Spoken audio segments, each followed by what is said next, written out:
Hey gang, welcome back to another video. Now as a prop maker, I'm often asked to make multiples of objects. And in some cases, it's not cost prohibitive to encase a piece in silicone and make a basic block mold. So in this video, I'm going to show you how to make a brush-on mold that's much more cost effective. So let's get to it.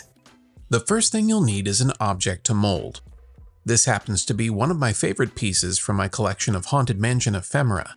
And if I ever get to replicating the doors in the Haunted Mansion for my home office, I'm going to need a few of these, so it's a perfect candidate. But before I get to creating a mold, I'll need to glue it down on a flat, non-porous surface with a bit of hot glue. I'm trying to get as close to the edge without going over and making sure not to leave any gaps where silicone could creep underneath the model. With the piece secured, I can move it out of the way and get to measuring out some silicone. For this mold, I'm using Smooth On Rebound 25, which is designed to be brushed on, and thankfully requires no math since it's a 1-to-1 mix ratio by weight or volume. And once I've got equal parts measured out, I can get to mixing them until the color is consistent. A few moments later. With my silicone thoroughly mixed and a paintbrush at the ready, I can get to brushing on the first coat, which is typically referred to as a beauty coat or a detail coat. This is my one and only chance to make sure that all of the wood grain and textures of this object are captured in my mold. When you're making molds like this, it's important to work the silicone in all directions to capture all of the fine details. So I'll start with just a bit from my cup, and will add more as I make my way around the object. I'll also need to build up a flange around the bottom edge of the carving, so I'll work the silicone out and around the edge by about 3 inches. This will eventually get trimmed down to a more manageable size.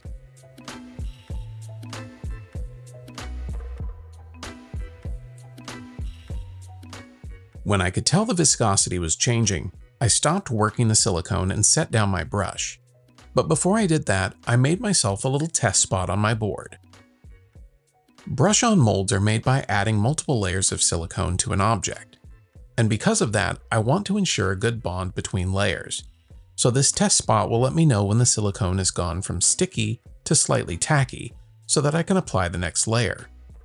When my test patch was tacky, it was time to mix up another batch of silicone. I repeated all the steps of the first layer, making sure to work the silicone into any recesses or areas that might need a bit more thickness to prevent tearing over time. And then I could set my timer for another 20 minutes.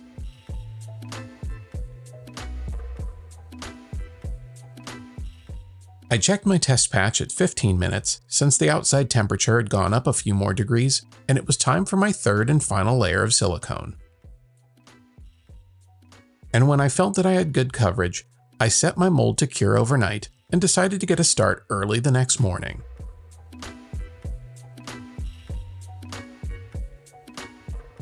With my mold fully cured, it's time to create a plaster shell for it.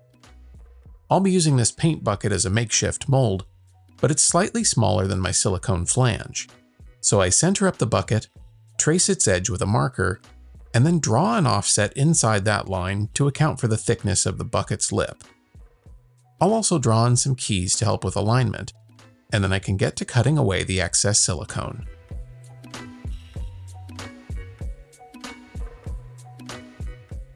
I'm basically trimming it down to fit snugly inside the bucket, which should prevent it from leaking should I not get a good seal around the edge.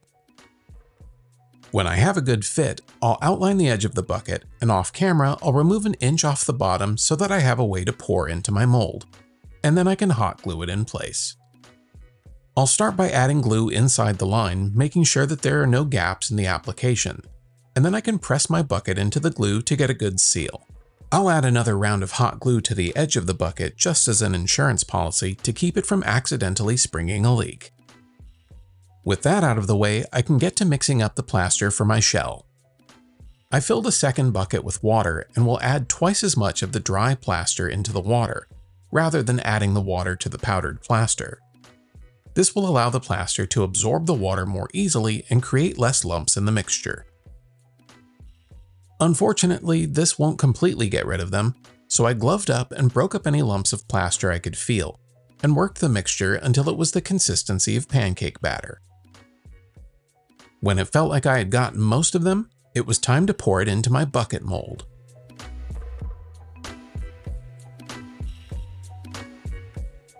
Once all of the plaster was in the mold, I used my hands to vibrate the table and encourage any trapped air bubbles to make their way to the surface. And then I could set it aside to cure for a few hours.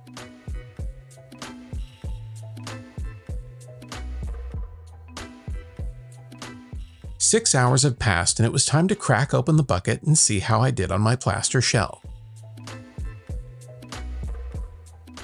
This bottom edge can be sharp once the plaster is fully cured, but because mine is still damp, I'm able to knock down the edge with a putty knife and smooth it over with a damp towel.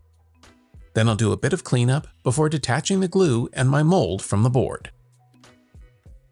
One of my favorite tricks for removing hot glue from a variety of non-porous surfaces is to brush a bit of isopropyl alcohol along the joint, which helps to break the bond between the surfaces. And once I was able to get my putty knife under the edge, it was only a matter of time before it came away from the board. And here's my brush-on mold and plaster shell. I can see that the alignment keys I cut into the silicone weren't quite deep enough to be useful. Plus, with the plaster being many hours from fully cured, it was no surprise that they broke off. Thankfully, the lion head has enough identifying features that it will make seating it into the shell really easy. Now I just need to invert it to pop the mold out, and I can see how I did. It's important to take your time during this initial demolding just in case the silicone is caught on any of the recesses of your model. You can use your fingers to release any areas that may need a bit of help. It looks like I was able to catch all of the fine details in the mold, and everything else looks good. So the only thing left to do now is test it out. I'm using a 2-part casting resin, which is my go-to for most projects like this, and it's mixed in equal parts by weight or volume. Thankfully, my graduated cups have markings just for this occasion. With my resin thoroughly mixed, it was time to fill the mold. As you can see, I had a little spill, but it was a good reminder to make sure that I'm working on a level surface, which I wasn't, to prevent uneven castings. And once the resin had cured, I could pop my mold out of its shell and free the resin casting to see the finished product.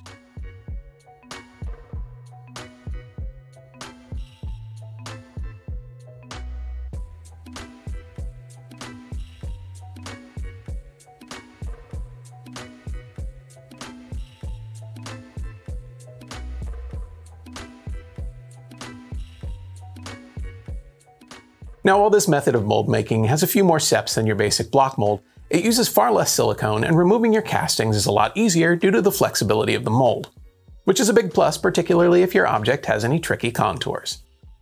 Well, that's going to do it for this one. Be sure to like and subscribe if you haven't already, but most importantly, go make something.